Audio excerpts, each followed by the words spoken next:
Perbedaan teori merkantilisme, keunggulan mutlak dan keunggulan komparatif.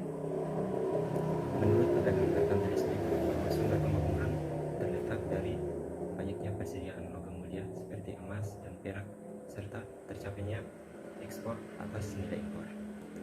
Kita memperluas daerah koloni untuk mendapatkan logam mulia atau untuk mendapatkan bahan mentah yang lebih murah.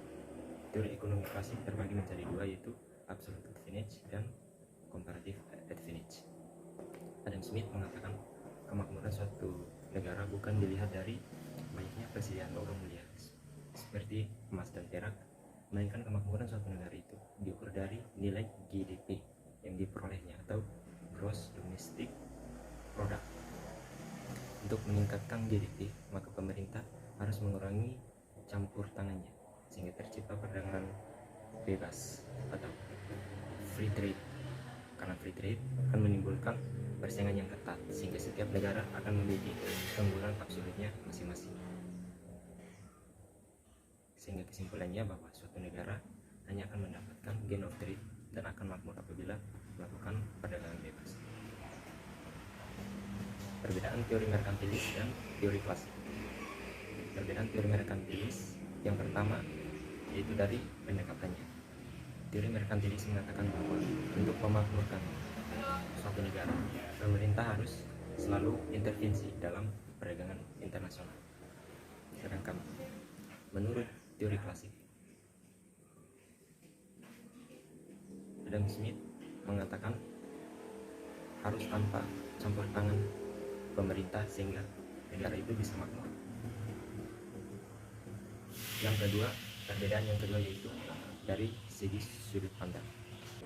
Paham merkantilis mengatakan bahwa pemakmuran suatu negara diukur dari seberapa banyaknya uang yang diperolehnya. Sedangkan menurut teori klasik yang digagas oleh Adam Smith, ia mengatakan bahwa untuk memakmurkan suatu negara itu dilihat dari nilai GDP yang diperolehnya. Seperti pada ilustrasi ini, di sini Adam Smith kan teorinya. Ada dua produk di sini. Indonesia memproduksi teh 12 kilo dan kain sutra 10 meter dalam sehari. Sedangkan Cina memproduksi teh 4 kilo dan kain sutra 8 kilo. Dari ilustrasi ini, Indonesia memiliki keunggulan mutlak dalam memproduksi teh dan Cina lebih unggul secara absolut dalam memproduksi sutra.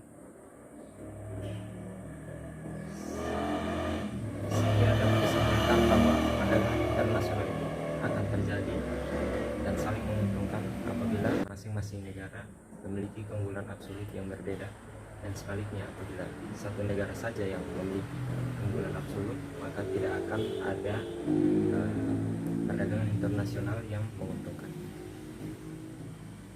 Yang kedua yaitu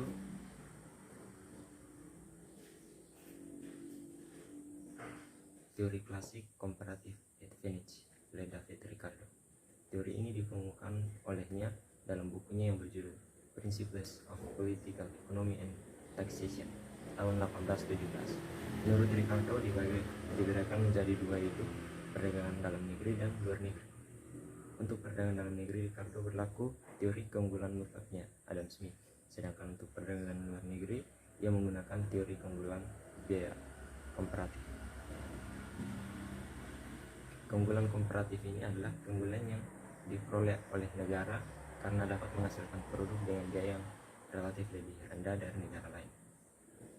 Dan semakin banyak tenaga kerja yang digunakan, maka barang pun akan menjadi lebih mahal.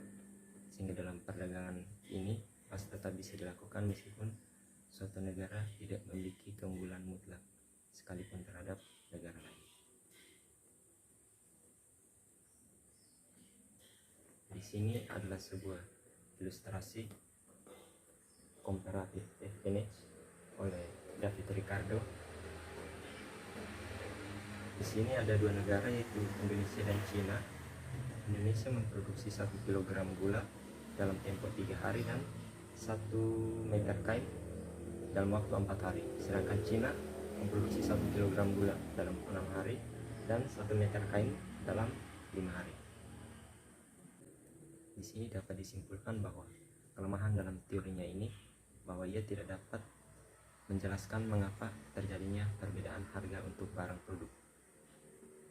Ia hanya bisa menjelaskan bahwa perdagangan nasional itu dapat terjadi karena adanya perbedaan fungsi faktor produksi.